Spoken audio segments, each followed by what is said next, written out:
Good morning, afternoon, and evening to our global audience today. Welcome to the latest webinar hosted by Device Authority with special guests from AWS and Comodo.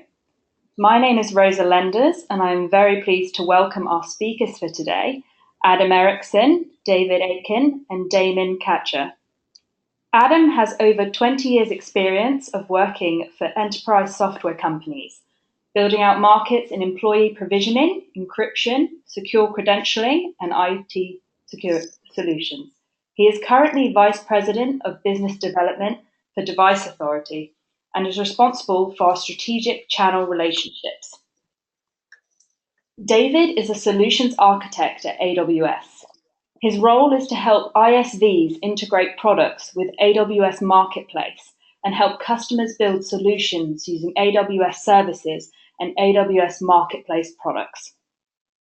Damon is the head of IoT solutions at Comodo Group. He began his career with 15 years at VeriSign and Symantec, where he was responsible for 2 billion device PKI certificates. Damon is a member of multiple security working groups for industry organizations. He has spoken at a variety of conferences and has participated on several panels regarding device PKI ecosystem and cybersecurity. We expect the webinar to last approximately an hour, and you will be able to submit questions via the chat window in the GoToWebinar control panel throughout the session. We will try to answer as many questions as possible at the end of the webinar. Contact details are included in the final slide should you wish to contact any of the speakers directly. A recording of the webinar will be made available tomorrow on the Device Authority website, and everyone who has registered will be emailed the link. I shall now hand over to our speakers. Thank you, Rosa. This is Adam Eriksson with Device Authority, and I'll be handling the slides today for our assembled group. One of the things we kind of like to start with, which is kind of laying the basis that I think everyone on the call is pretty much familiar with, and that is, obviously in IoT, the first thing that everyone tries to do is define what is IoT, and then the second default thing is whatever it is defined as, it's going to be huge. So within our spectrum, we look at some of the challenges being, number one, just the scale of IoT, however it's going to play out. Two, the heterogeneity of IoT devices, which creates a challenge in providing identities for those devices. And then third, which is becoming more prevalent, how to secure and make private a lot of the data and the information. So all of these things factor into creating tremendous complexity. And for an enterprise or a government or an IoT deployment, the question is, how do you take that complexity and simplify it? So one of the things we're going to try to do on this webinar by showing why automation is needed for PKI and IoT is to demonstrate if you can simplify the security, then you can increase the time to value by eliminating some of these challenges. Specifically, one of the big challenges is the IoT needs protection. I think most people have seen a lot of the headlines from the Mirai and the Persei attacks that have been going on, and ultimately that's leading to a situation where all of us involved in IoT, both from the vendor side of the house, the ecosystem side of the house, and the end customer side of the house, we have to continually try to raise the bar for security. And there is no one magic silver bullet to that, but we all have to be involved in trying to make that happen. From Device Authority standpoint, we firmly believe that IoT security cannot be an afterthought. It has to be baked in from the beginning. So we take a look at an IoT device journey or an IoT device life cycle. And what we're going to be demonstrating on the call today, and the reason why we have invited Comodo and AWS to be involved, is to show the different life cycles of a device from the point of manufacture to the point of end customer control, and to demonstrate how we can increase security using PKI while decreasing the complexity and the overhead of managing that. The automation allows for quicker deployments. It also allows for provisioning of devices and provisioning of security to security policy in an automated fashion. Unlike a corporate laptop, which has a nice UI and antivirus can be added afterwards, IoT devices are a different type of beast entirely. Borderless, headless, no fancy UIs, and once they're out in the field, it's very difficult to change their settings and increase their security posture. So we take a look at an initial stage of where the device is being manufactured and how to establish an initial trust anchor at that point in time. And so Damon from Comodo will be speaking to his experience working with manufacturers on how to do that. Second, we'll be going through kind of the life cycle of the device as it goes into the market and eventually ends up with a different ownership of it that will be connecting to an IoT application or platform, such as AWS. And as an owner of that device, I now have to decide, am I comfortable with the initial security that was provided at that point of manufacture, or do I want to transfer ownership to my own security posture and my own security policies? So David will be speaking about how Amazon and AWS IoT facilitate the value-add applications that IoT device will be communicating to.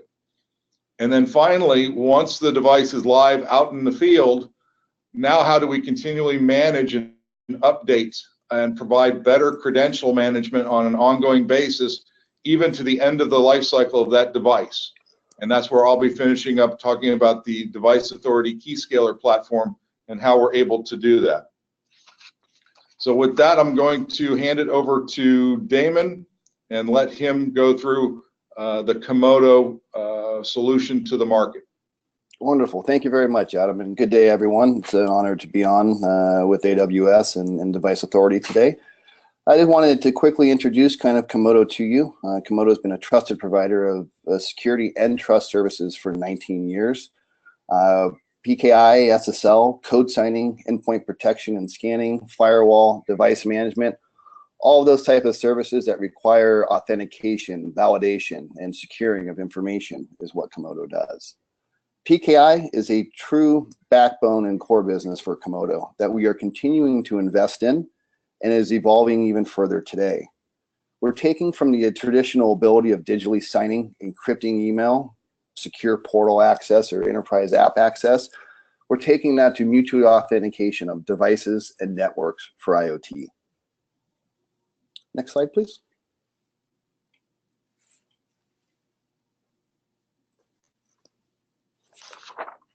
As we're seeing every day in our lives, everywhere we interact, we walk out of our homes, we walk into a retail store, we get onto an airplane, we are in a connected society. 5 years ago, I had 8 connected devices in and around my home. That included PCs, mobile phones, things of that nature. I now have 32. Many of the normal conveniences and aspects of my home and my life are ran by an IoT device. But how do I know which devices are secure? What information or personal identifiable information is being shared by that device? What networks is it speaking to? We have to be aware of this information. The wide spectrum of IoT devices that are out in the market mandate different levels of security and ultimately different business models to fit those needs for our customers and for our partners. We're looking at everything from a very, very small SAN-based sensor to a commercial vehicle as large as a Airbus A380 that we have to secure. And again, the models, the scalability and the availability of these services need to be spread across those broad markets. Next slide, please.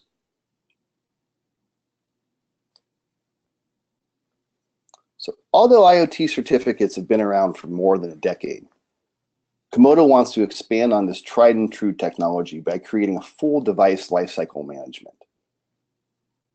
Please say hello to PKI 2.0. We're very excited about this and the opportunity of working with Device Authority giving us the functionality that allows for automated certificate provisioning, device registration, using secure dedicated HSM technologies, and also providing clean pipes and scanning for devices. We're now taking it beyond that certificate.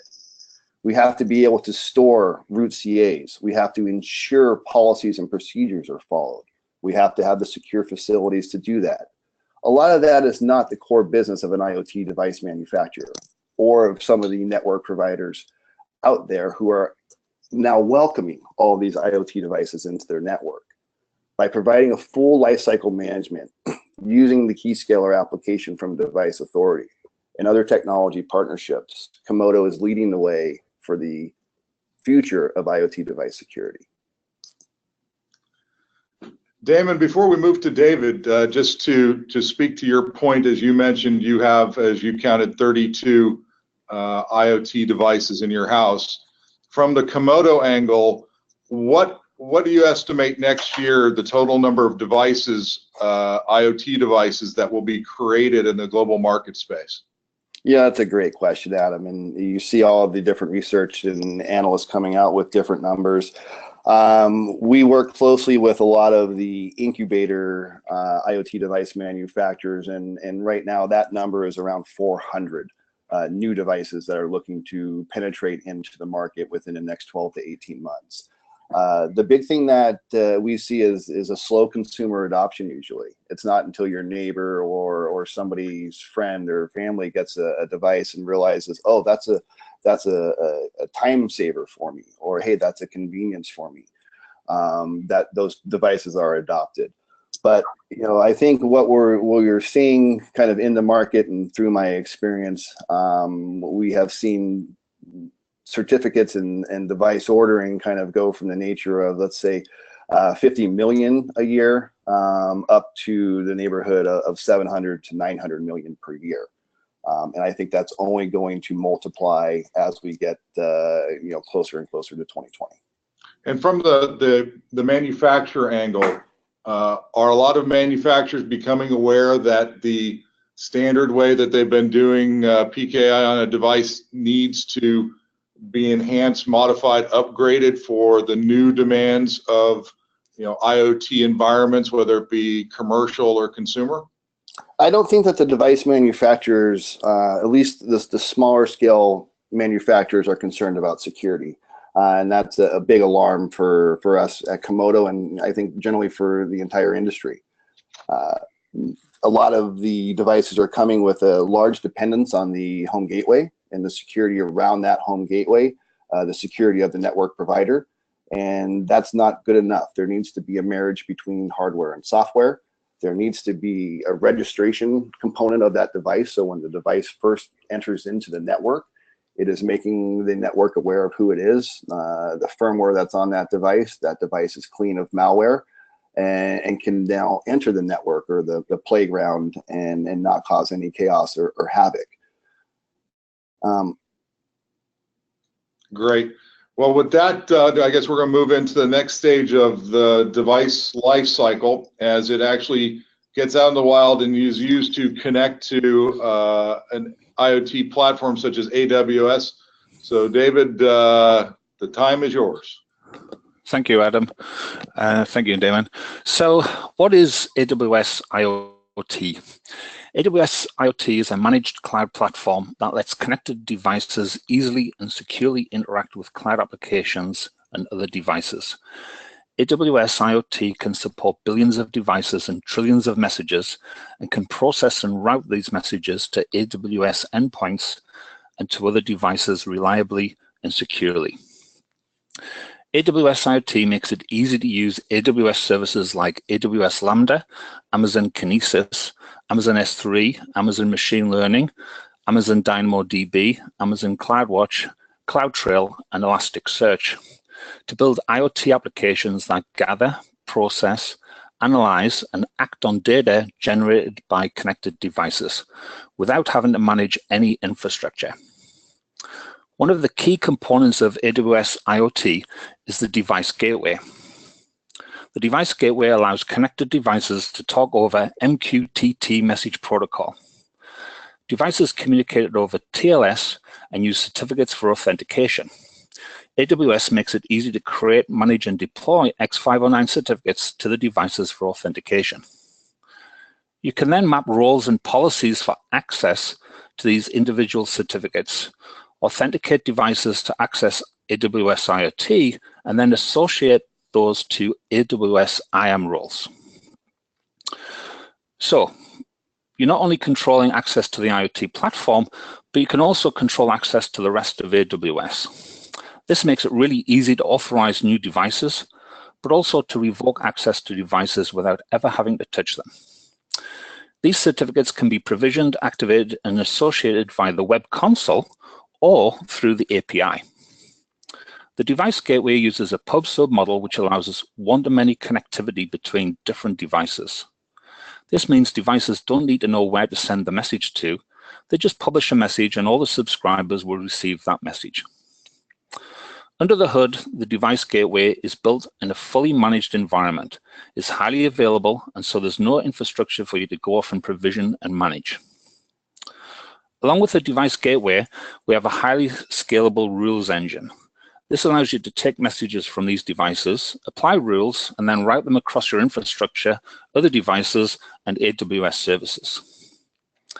There's also a registry service where you can store data about your devices. You can find, for example, all the devices that match specific data. So maybe all the devices in room 42. And the last key component helps you deal with devices that might not be connected all the time. And this is the device shadows. This allows you to talk to the device shadow and query the last reported state set by the device, and also set the future desired state for the device. And when the device connects back up, it will take on whatever settings and changes you've made there.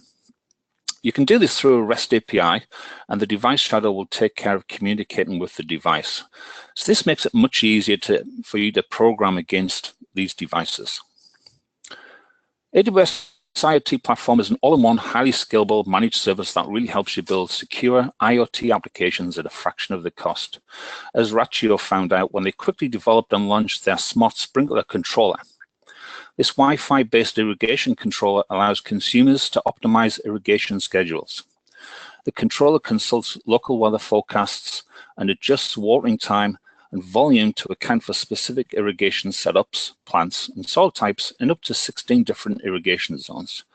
The controller allows you to conserve water while not underwatering lawns and landscaping. Now, Rachio managed to reduce the development costs by 40% and get their product to market 40% faster because AWS IoT platform removed the need for them to build and manage the large-scale infrastructure that they would have needed to build out themselves. If we can go to the next slide, please. Actually, before we go to the AWS Marketplace slide, David, I have a question for you with regards to the architecture.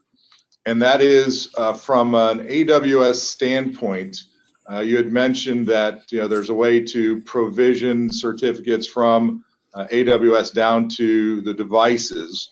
But if someone has already certificates on their devices, is there a way that they can use that certificate to actually register and communicate with the AWS IoT platform? So I think what you're asking is if the device is pre-provisioned with a certificate, can that be used for authentication? I believe it can, yes. Okay. And then second, I know that you're the architect and not in the sales role, but in internal AWS meetings, what are you seeing, or what are the projections in the next few years on the number of devices that Amazon expects to be connecting to AWS IoT and consuming the services?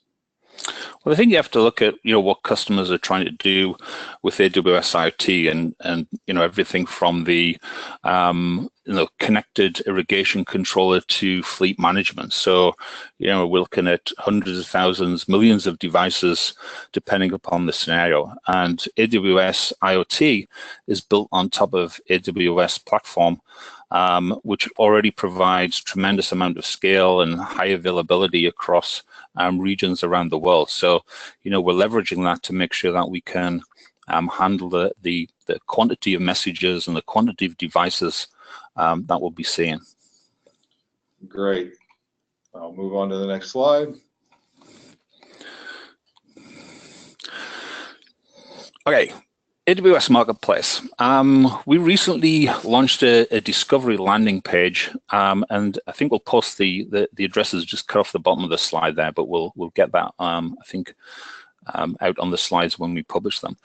But what it does is it enables you to discover IoT software in the marketplace. Now, if you haven't come across AWS Marketplace previously, AWS Marketplace is a managed and curated software catalog with an e-commerce storefront. And this helps customers innovate faster, reduce costs by making it easy to discover, evaluate, procure, immediately deploy, and manage third-party software solutions. So you can quickly deploy pre-configured software solutions in a number of deployment models, such as AMIs, which are Amazon Machine Images, SaaS, as well as desktop software. And as a customer, you pay for only what you use on your AWS bill. So this is a great feature for customers, removes some of the barriers in procuring software, especially for doing POCs and even moving into production. AWS Marketplace has 35 categories, including security, networking, BI, storage, databases. And we have around 38,000 listings from over 1,100 sellers. So the AWS IoT landing page is going to help developers accelerate IoT projects by offering developer tools and software for wherever you are in the IoT lifecycle, whether it's device management, developer platforms, or applications. Many of these products actually integrate directly with AWS IoT, while others are built on AWS infrastructure, providing customers with flexibility in their IoT project development. AWS Marketplace also offers IoT products for business audience, such as Mumbo, which delivers business intelligence against IoT data. Now, about 70% of these products are SaaS, which means they run completely in the seller's AWS environment and are completely managed by the seller. What this means as a customer is you can onboard to one of these services and, again, not have to set up any infrastructure and really get going really quickly. And because these services are built on AWS, you can be sure that they're going to scale and be able to handle any load that you throw at that. Now, when you purchase a product through Marketplace, the usage costs associated with that product are added to your AWS bill. And again, this simplifies not only procurement, but also puts all of your associated costs in one place. Now, since we're talking about security and PKI, let's hand back to Adam and dig a little bit more into what Device Authority have to offer. Thank you, David. And before I get into our part of the presentation, obviously Device Authority was one of the initial SaaS offerings on AWS Marketplace. So that's why our lovely logo is up there. And it can be consumed from an AWS account to make it easy for AWS customers to be able to try and then do rollouts and support it. In a later slide, we will go through how we complement AWS IoT by helping them build that trust foundation with the certificates on the devices, and how we're able to automate creating device identities and doing that all through automation. So we'll be getting into that shortly to show how we do that. The next question is, for Device Authority, obviously our mission in the marketplace is to help protect and prevent bad things from happening to IoT devices. Obviously in the market there's a lot of different things going on in a lot of different arenas with IoT, as David alluded to with the sprinkler example, and then on up to fleet management, to Damon's example, which goes into even connected home garage doors. So for us at Device Authority, where do we get our understanding of what's going on in IoT and how best to create a protection layer through an ecosystem? So first, we work a lot with the device OEMs. And device OEMs, whether they're in industrial, medical, or commercial markets, all have different ways that they're trying to attack in different form factors, different processors. So one thing we listen to is what are they requesting to be able to lock down their systems? What are they attempting to do? And how are they viewing PKI? Next, we deal with cloud services such as Amazon, Samsung, Arctic, and others, because obviously they look and say, okay, we need to provide some form of device protection, and PKI is the only proven way to do that. We move on to the IoT platforms, which are consuming the data from these devices, doing the data analytics, generating the machine learning, and outputting results. Again, their mission in life is to get as many devices connected as possible to provide that layer of information. But of course, with each and every device that is now out there, you're creating a security concern. So how do you lock that down and create that trust foundation between the device and that IoT platform? A lot of the heavy lifting of all this is being done by the system integrators. Some of the large, broad ones out in the market and some niche IoT system integrators. Their job is to create a viable IoT deployment to drive business value, to drive ROI.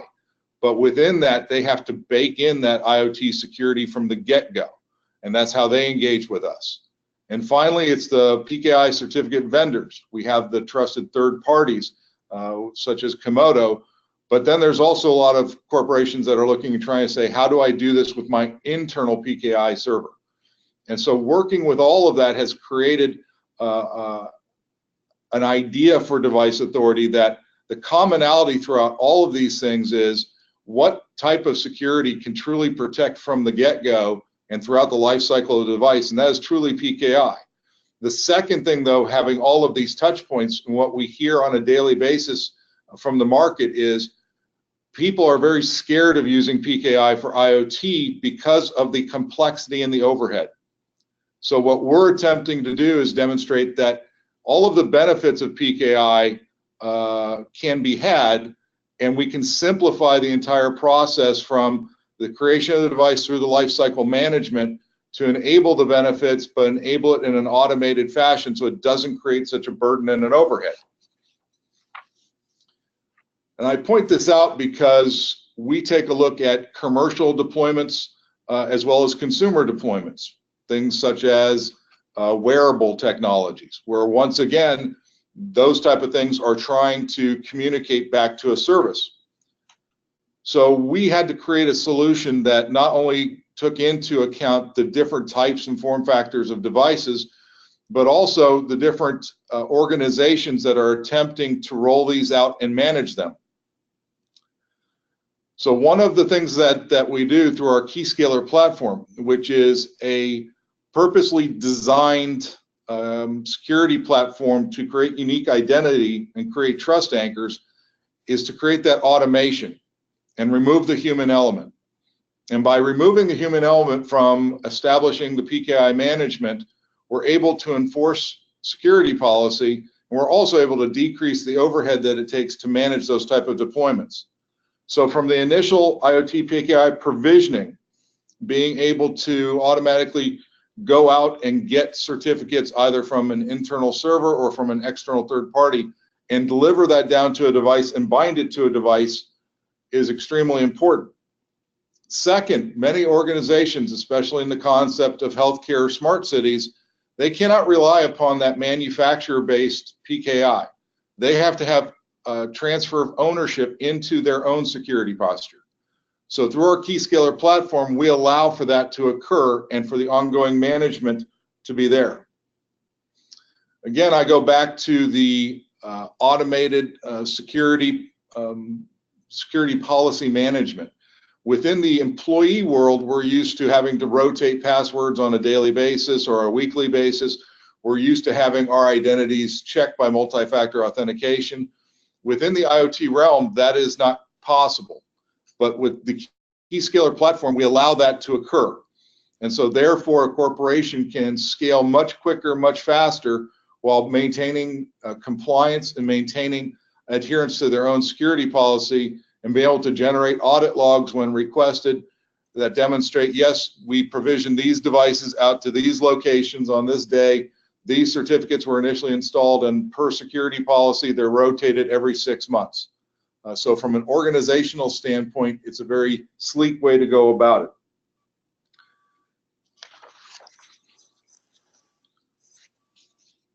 So how does the IoT PKI automation and action work within the device authority ecosystem? Again, the goal of this is to create that trust foundation between the IoT device and the IoT application. We must create that unique device identifier so that when that device gets out in the field and it registers, once it starts transmitting information back up to the IoT platform, the IoT platform knows the identity of that particular device, not that group of devices, that particular device, and therefore it knows the integrity via that authentication. So for the Keyscaler platform, which can be run in the cloud, such as on AWS or on-prem, should that be needed, the first thing that we do is a secure registration. So devices can be bulk whitelisted to create that initial authentication to the Keyscaler platform. And from there, then we start off that PKI key generation. And as you see here, we deal with the different certificate authorities. And again, at scale, things like Comodo are very important when you're dealing with tens of thousands or millions of devices. So we're able to automate the certificate provisioning from the certificate authority, again, back down to the device, and then also from that device back out to the IoT application. Now, again, everything works great in a lab. And for us, throughout the past few years, we've seen a lot of lab POC deployments of devices. And everything looks pretty simple when I'm connecting 10 different devices and trying to manage 10 different devices. But once I get out into the wild and I have 10,000 devices, and I have a PKI staff in-house of 3 people that are trying to manage the PKI for my enterprise apps, and now I'm tasking them with trying to do IoT devices. And I'm trying to adhere to a security policy that tells me I have one group of devices where the PKI cert will live for a year. I have one group of devices where they need to be rotated every 30 days. To try to manage that with human intervention is just not going to scale.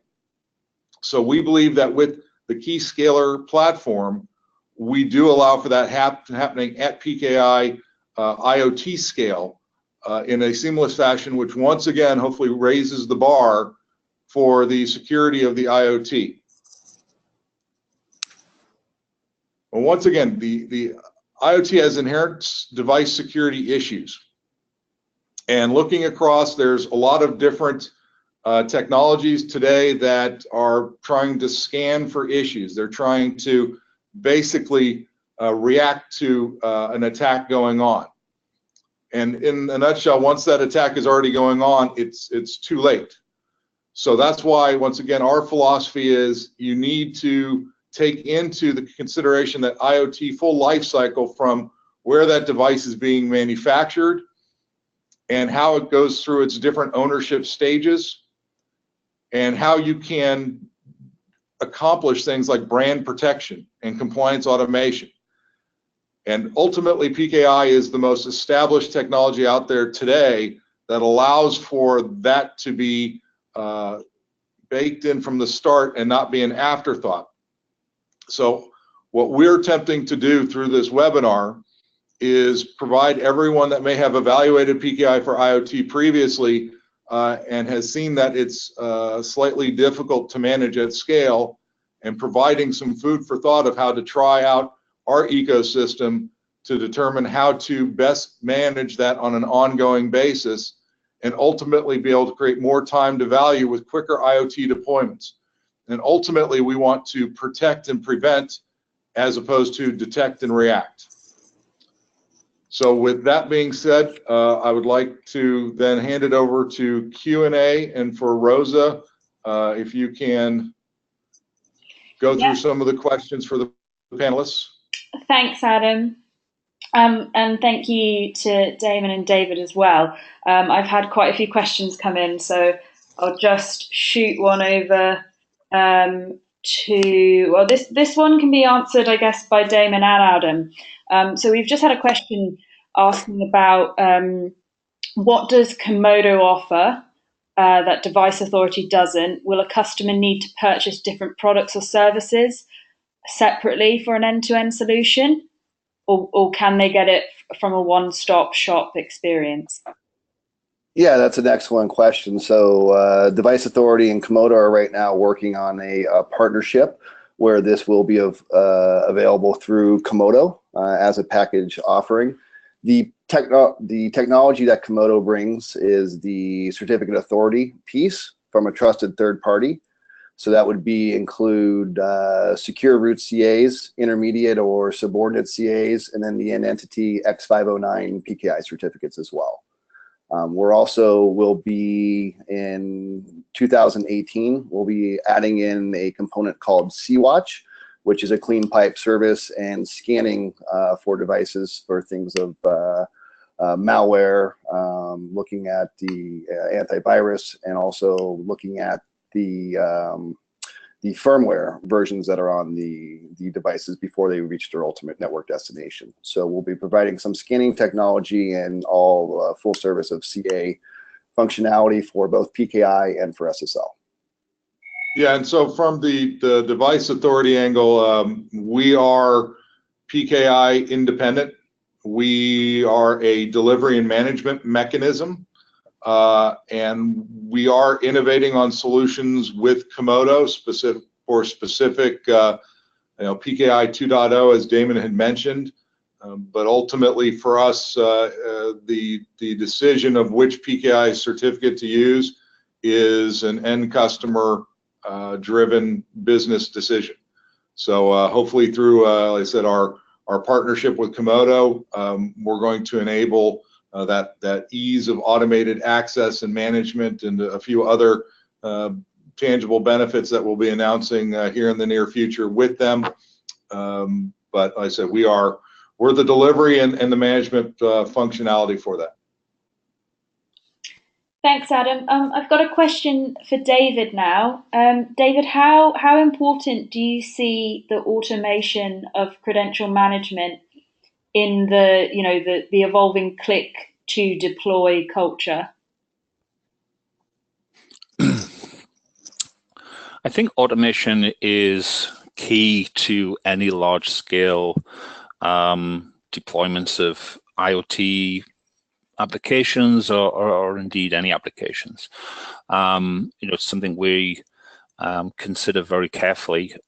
Most of our services can be accessed not only through the web console, but also through APIs, and using technologies such as AWS CloudWatch, CloudTrail, and Lambda, you can actually automate a tremendous amount of provisioning and scaling and handling of different operational aspects as well. So super important, and when partners can add value on top of that, it just makes the customer and the developers' job so much more easier. Yeah, and Rosa, I'd like to just add on to that, because obviously for AWS IoT, that certificate it's required for the device to be able to register and communicate. So in our partnership with AWS and via AWS Marketplace, again, we allow that automation factor to be done once again either from the AWS provided certificates, or for an owner to register the devices using their own certificates, whatever that may be, and continue that on an ongoing basis, so that the communication between the AWS IoT platform and those devices at scale are constantly up to date. Because as a lot of folks have probably run across, at least in the enterprise application world, when a certificate expires and all of a sudden a service goes down, if it's email, it creates a hassle. If it's a blood pressure monitor, it could be much worse. So I think that's where our cooperation with Amazon truly is going to help that trust build out on that IoT scale. Thanks, Adam. And that kind of nicely leads into my next question for Damon. What is it you fear most, or what do you foresee happening in the IoT ecosystem? Yeah, no, that's a great question. I think we all saw the Mirai attack back in 2016, and there were several variants of it. One was about 100,000 devices. One was about 2.5 million devices. That was pretty small. We're talking about billions and billions and billions of devices being connected. And Mirai was not easy to defeat. A lot of work had to go into that from the security community. I spoke with one customer of ours, and they had their back against the wall and had 300,000 devices that needed to be patched, and that was a real problem for them. So I would say Mirai, but times 1,000, maybe times 10,000, an attack of that scale. And when you've got that much of a powerful attack, you're going to be able to knock out a lot more than Mirai initially did. So the more and more devices that are coming online that don't have proper security, don't have a trusted third-party PKI certificate in it, don't have a registration or validation component to it, it's basically allowing someone to get into a car and drive without a proper driver's license. And you could imagine what our freeways would look like if we had a whole bunch of people out there who did not learn how to drive and were not credentialed to drive. It would be chaos and havoc. So I see billions and millions, maybe billions of unprotected devices out there that the Black Hat community will target and create havoc and ransom and all those type of different nuances that we could face. Thanks, Damon. Another question for you, Adam. Does Device Authority work with other cloud services such as Microsoft IoT, IBM, Google, etc.? We have started working with a few of those. Ultimately, for us looking at that, it's driven by customer requirements. So the first customer requirements we had were for AWS. So at the moment we do have, I said, initial development going on with Microsoft as well as with Google. We haven't tapped into IBM that I know of, but then again, they don't allow me in the technical meetings because I'm the sales BD guy. But we can definitely get back with a specific answer to that if there's a specific request or use case to interact with those. Okay, and just quickly following on, I guess, Adam and David, can you just explain a bit more about the connection between AWS and Device Authority?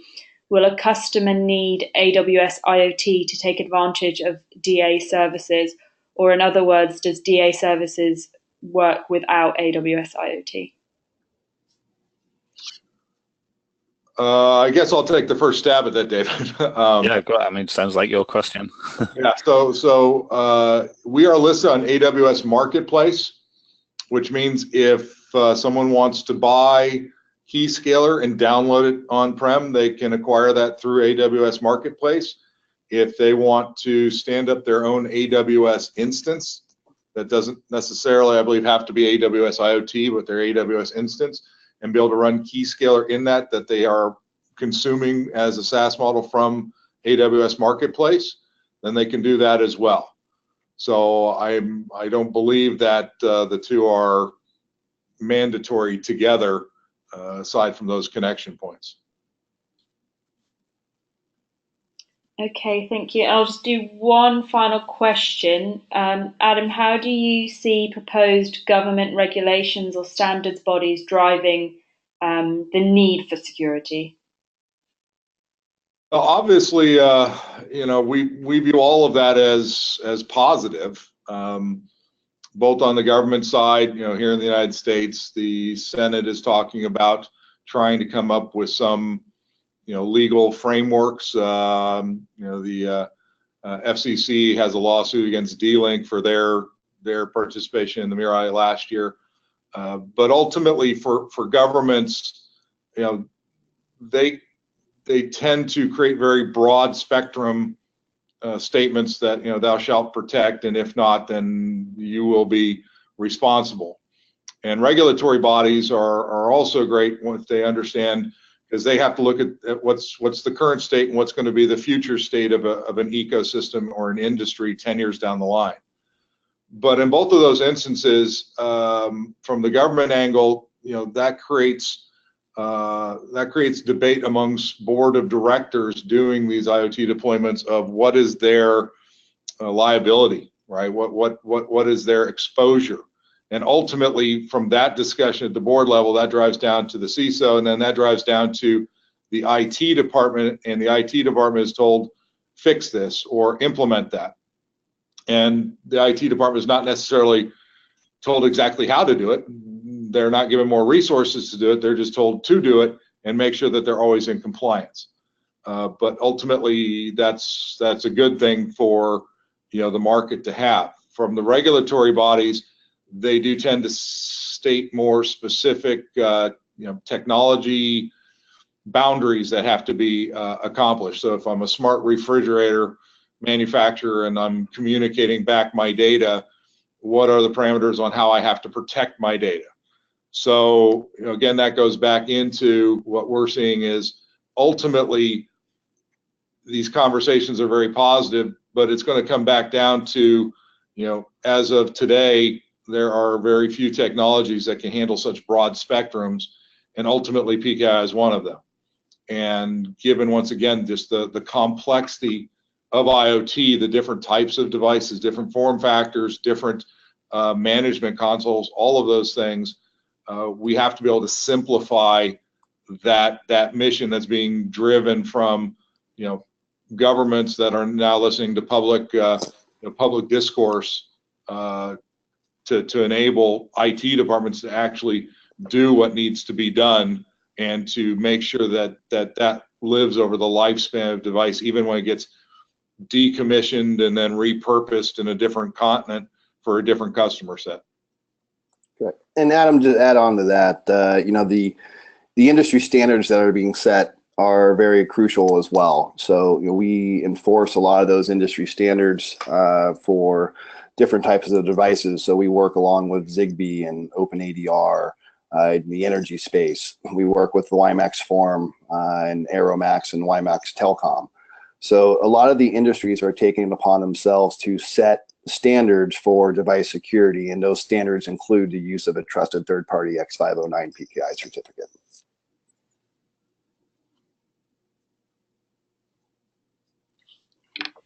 Okay, thanks, Adam and Damon.